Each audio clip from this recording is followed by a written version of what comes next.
o Encontro Negros de Alma Preta, ele também vem mostrar que a resistência também se faz em ações simples, em ações seja no micro, não somente no macro, em que a gente está acostumado a mostrar essa resistência, mas quando tem a resistência no micro, dentro do seio familiar, ela tem tanta força quanto quando eu extrapolo essa resistência para o macro.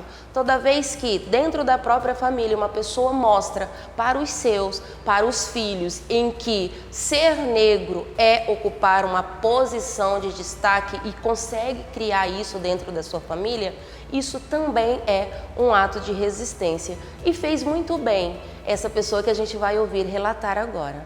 Eu sou Marli, eu tenho 59 anos, eu sou de Aparecida do Taboado. Quando crianças, meus pais se separaram, meu pai ficou com as 4 filhas. Viemos para a região de Arenápolis, moramos muito tempo na fazenda, não tinha acesso à educação. Fui alfabetizar, eu já tinha uns 16, 17 anos, quando eu fui morar em Cuiabá. Lá toda semana eu tinha que faltar aula, porque eu fui para trabalhar de doméstica, trabalhava também numa lotérica, e toda semana eu tinha que faltar, nas quinta-feiras, porque o movimento era maior. Aí eu fiz o supletivo, do primeiro à 4ª série, né? Acho que é supletivo. Aí depois eu fiz o telecurso. Levantava às 5 horas da manhã para poder pegar as aulas do telecurso. Fiz provão, concluí a 5ª ou 8ª série. E depois, com o tempo, eu me casei e foi mais difícil para estudar. Veio os filhos e quando o tempo passou e eu sempre queria voltar, mas não era possível ao ensino. Mas quando os filhos voltou para a escola, as crianças foram para o pré, outro para a 1ª série, eu deixava eles na escola e eu ia fazer o 2º grau, lá no Cesário Neto. Lá eu fiz contabilidade, né, esse curso técnico de contabilidade na época, com muito esforço. Teve ano que eu tive que parar, porque não dava para conciliar, né, o horário das crianças, então isso acontece com as mães. Mas o objetivo era o ensino deles, né? Porque quando criança, meu pai queria muito que a gente estudasse. Muito. Meu pai era analfabeto, mas ele tinha consciência da importância da educação. E isso trago comigo, o valor da educação. E assim o tempo passou, eu concluí o 2º grau e acabei mudando para cá, para Tangará. Meus pais já moravam aqui, né? Sou filha de Florisvaldo José Barbosa, Olivina Severina Barbosa. Fui criada com a minha madrasta, Girosina Maria Barbosa. Na época eu tinha muita vontade de fazer faculdade. Eu tinha concluído o 2º grau, né? Mas o momento não dava para conciliar o trabalho e a educação. Dei prioridade para a educação dos meus filhos. E graças a Deus, eles corresponderam até mais do que eu esperava. Então eu me sinto uma pessoa realizada, porque meus filhos todos concluíram o 2º grau e cada um foi escolhendo o curso superior e foi muito além disso. A minha primeira filha, ela deu exemplo para os outros. Concluiu a faculdade, fez mestrado, doutorado. Os outros iam concluindo também o 2º grau, já procurava escolher o que ia fazer no ensino superior. A Laila é formada em engenharia sanitária e ambiental. O meu filho fez medicina. No momento ele está concluindo, fazendo residência, né? E então eu sou uma pessoa muito feliz. E não posso esquecer que o ensino nessa casa sempre foi objetivo. O meu marido também pensa da mesma maneira. Nesse ponto aí eu sou uma pessoa muito feliz e realizada, porque os meus filhos superaram as minhas expectativas. Olha, para conseguir esses objetivos dos meus filhos estudarem, porque um estudava numa cidade, outro em outra, foi com muito trabalho. Eu aqui, mas meu marido. Temos banca no Camelódromo, então a gente trabalhou ali muito tempo, muitas viagens. Também trabalhei na feira. Então, não foi fácil, foi muito difícil, mas valeu a pena. Essa luta, né? Valeu a pena. E também também tive muitos obstáculos. Mas esses obstáculos, eu nunca deixei ele ser maior do que o meu objetivo. Muitas vezes, alguém procurava por mim, pela minha banca, às vezes, não me conhecia, nem falava assim, onde é a banca da Marli? Porque eu era conhecida por outras pessoas, falava, vai lá. E tinha uma certa pessoa que falava assim, uma pretinha, uma negrinha. Pois é, aquela negrinha, aquela baixinha, eu não sei onde é a banca dela não. Mas as pessoas que são superiores a esses sentimentos rasteiros, continuavam me procurando, me encontrava e falava assim, você é forte, você supera tudo isso daqui, e é um prazer te conhecer, e virava meus clientes, e gostava do meu trabalho, do meu atendimento, e tenho clientes assim que já faz mais de 20 anos, e a gente agradece a todo esse esforço a essas pessoas, né, que fez questão de me conhecer, mesmo as pessoas falando assim. E quando sabia do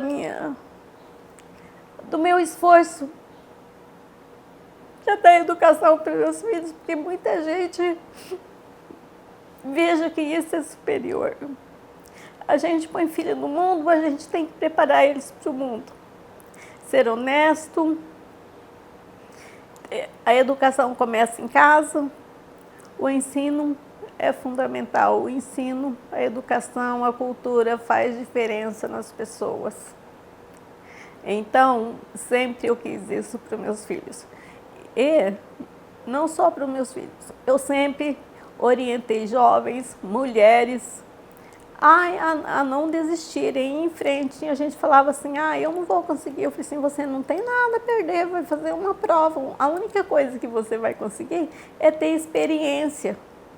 E aí tem muitas pessoas que me agradeceu por isso, fez faculdade.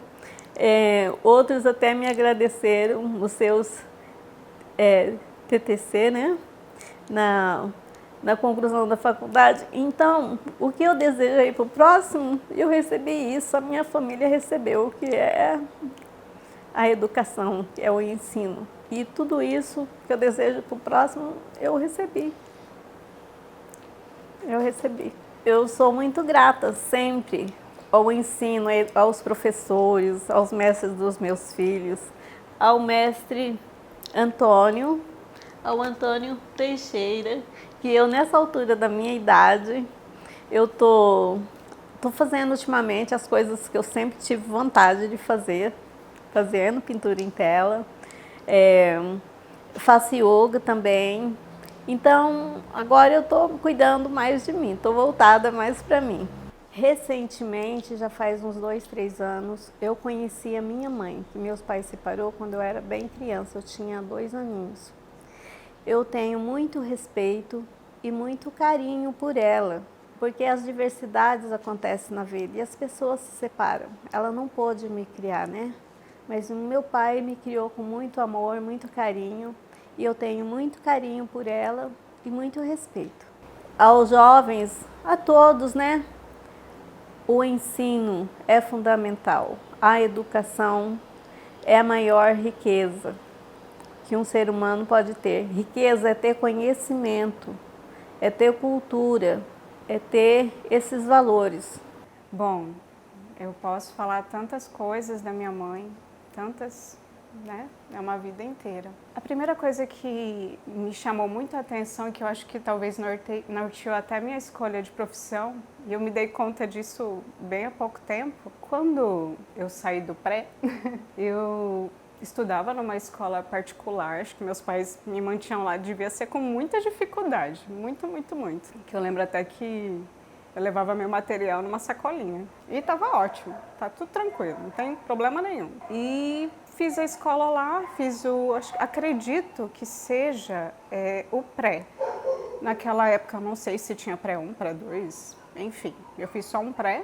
E no ano seguinte eu deveria ir para a escola pública. E no finalzinho do ano, chegou o final de novembro, início de dezembro, não sei se eu acredito que eu tinha 6 anos, não sei se 5 ou 6 anos.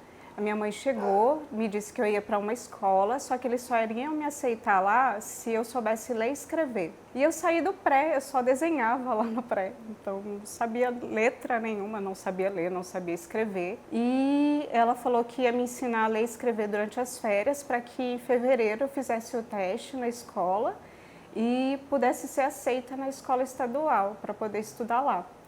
E além disso também, e isso porque eu não tinha idade para ir para a primeira série. Eu tinha, acredito que 6 anos, fazia 7 só no final do ano e a gente começou com essa empreitada. Ela começou a me alfabetizar em casa nas férias.